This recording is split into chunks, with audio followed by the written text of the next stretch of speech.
Thank you, April. Hi, Bashar. And to you, good day. It's a privilege and a pleasure to be here with you. It is an honor for us to communicate with all of you as well. Good, thank you. Speak up and be bold so that all may hear what you have to share. I shall speak up then. Thank you.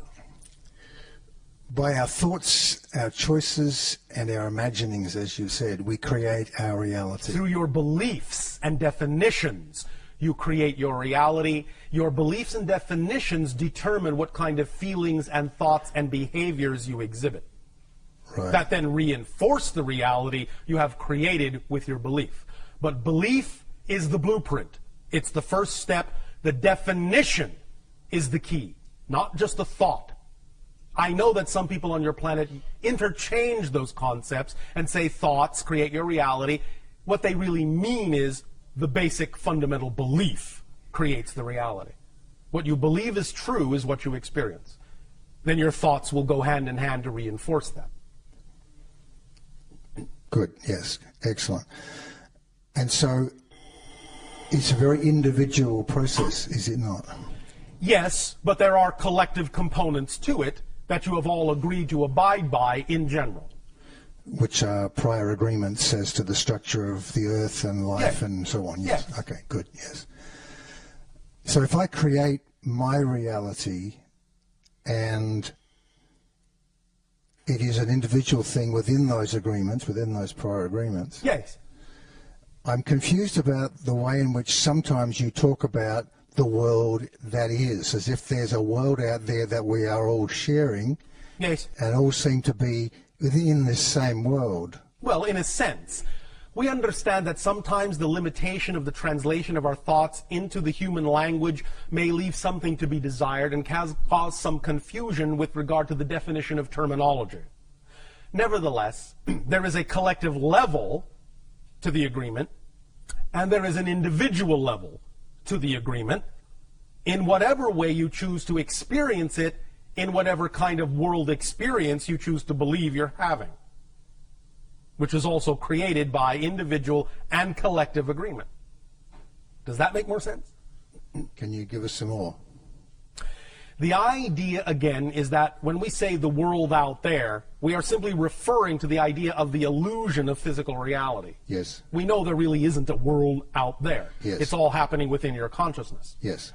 But when we use that term, we are more often than not referring simply to the idea of the experiential reflection, the mirror of physical reality that seems to be outside you. Okay. We simply don't always take the time to explain it in every single detail, assuming that you basically understand the analogy we are making without having to explain every aspect of it. But sometimes it requires a deeper explanation, depending upon the conversation.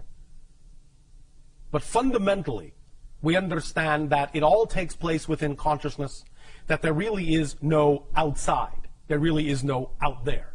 But the experience of it is real, even though the thing itself is not. Does that make sense? Yes.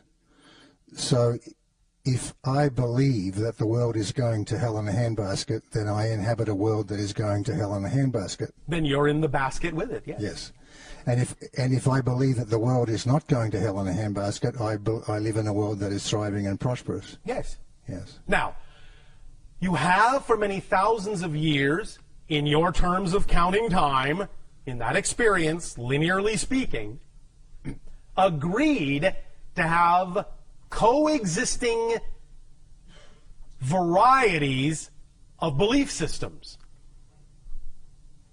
Now that you are waking up, more and more, every day, bit by bit, you will start by selective vibrational resonance choices, slowly start to see, bit by bit, only the worlds that are more representative, only experience the realities that are more representative with the vibration of your overall natural choosing, rather than experiencing so many vibrations that are not representative of it. But for a while, and for a long time, in your terms of time, you have been willing to experience many vibrational reality ideas that are not necessarily aligned with your preference. And that will continue for a little while, until such time as you all really hone in on the frequencies of your preference and really start shifting yourselves to realities that are more and more representative and reflective of the vibration of your preference and less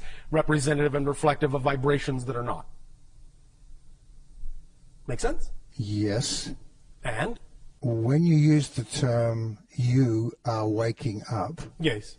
it sounds like you're talking to all of us collectively here. Well, generally speaking, because if that were not the case, we probably wouldn't be having this conversation. Okay. But there's a version of me that probably didn't even make this meeting tonight, right? Correct. In some reality, you are not here. Exactly. And so there's... But that's not really you, in that sense. That's him. I understand. Good, thank you. Thank you. One last thing. Yes. One last thing. Yes. If I create my reality, Yes. then I am creating you. Yes. Correct? You are creating your version of me in order to experience me in your reality by collective agreement. Yes. I am not actually in your reality. Your version of me is. Yes. Just as I am creating my version of you. Yes. So in essence, we are both talking to ourselves. Yes. Good. Yes. Thank you. Thank you.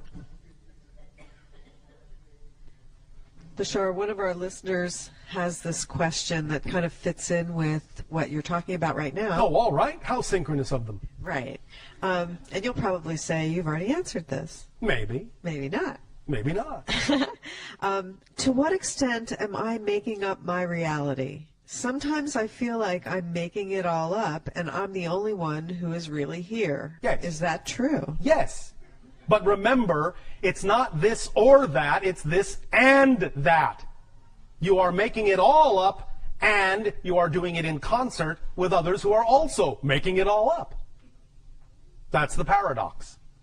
Each individual completely, utterly, totally makes up their entire reality, and at the same time are doing it in concert with other individual aspects of all that is that are also entirely and absolutely making up their own reality. At the same time, they're doing it in concert with each other. It's this and that, not this or that. Creation is inclusive, not exclusive. Does that make sense? Yeah, it's amazing, that it works like that. Yes. So we're pretty much out of questioners now. Is there anybody left that was supposed to ask a question? That was a question. What's your preference, Bashar? That person may ask a question if they have one. All right, but you must come down here and sit in the chair.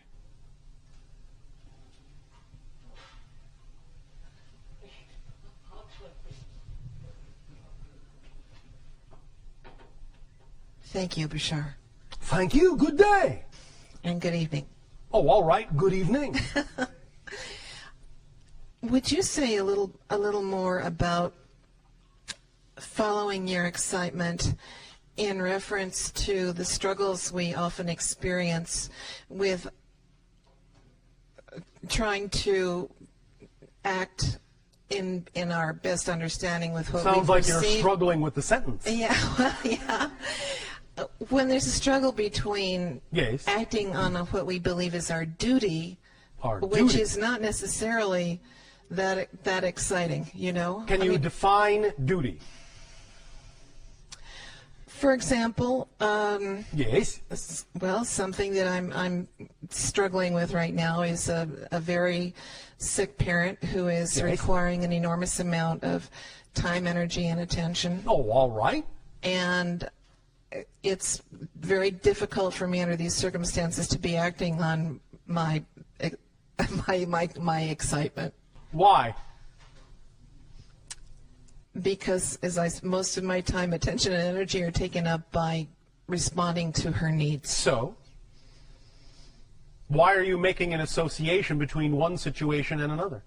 How can you not? Good question. You can not. All it takes is a little inventiveness and imagination and trust that where you are choosing to be is where you need to be if you're choosing to be there. Let's explore this. I'm going to give you an example we have used before. But perhaps you can understand in this example how a variation of this idea can be applied in your situation and your circumstance. All right? All right? Oh, yes. Thank you. Want to make sure you're still awake. All right. Many people on your planet have been given belief systems that say, this cannot be something that gives me joy. This cannot be done as a living. This will not work. This makes this impossible. And all sorts of other belief system limitations that become self-fulfilling prophecies, self-reinforcing realities, experiences. People on your planet who have a different way of looking at things, who have different belief systems about what is and isn't possible, don't experience those limitations. Their reality reinforces for them the understanding that they can do this and do that. Like I said, it's not this or that, it's this and that. But it is often a limitation of imagination, a limitation of definition that allows an individual to believe that certain things cannot happen if they don't happen in a certain specific way.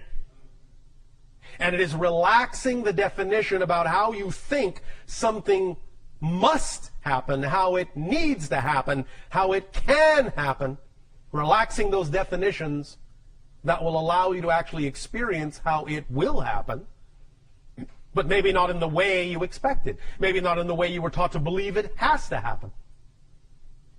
You need to really stretch your definitions to include other ways, unexpected ways, creative ways in which you can act on your joy, while at the same time expressing your love for your parent.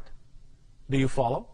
Yes. Now, before we continue, understand that this also extends to the idea of taking care of your parent. If you are willing to expand your definitions about what is possible in your reality instead of coming from a very limited point of view about how things must be done, as you say, duty, the idea is that even the caretaking of your parent could be being done in a very different way that's far more representative of your joy and your excitement. The idea is that you can attract to yourself the things, the people, the places, the things that can aid and assist you in that undertaking that are still representative of your love, of your caretaking, but you don't necessarily have to do it all yourself, and you don't have to assume that you need X, Y, and Z, or that can't happen.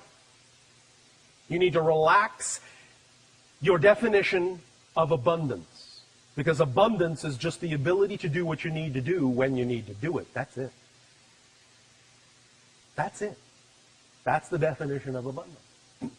And if you think you don't have what you need to do what you need to do, then it is simply your definition of abundance that is limited, that is allowing you to experience the limitation in your life.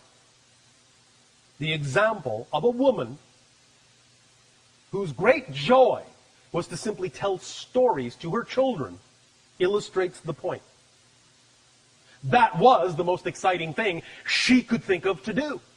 And she did it with absolute flair. It was her joy. So she put everything into it and told astonishing, vivid, imaginative, creative stories to her children. So much so that they began inviting their friends over to listen to these stories, and they became enraptured by these stories, captured by these stories, caught up in these stories. So much so that they started inviting their parents over to listen to these stories, and they became caught up in these beautiful tales that she would weave.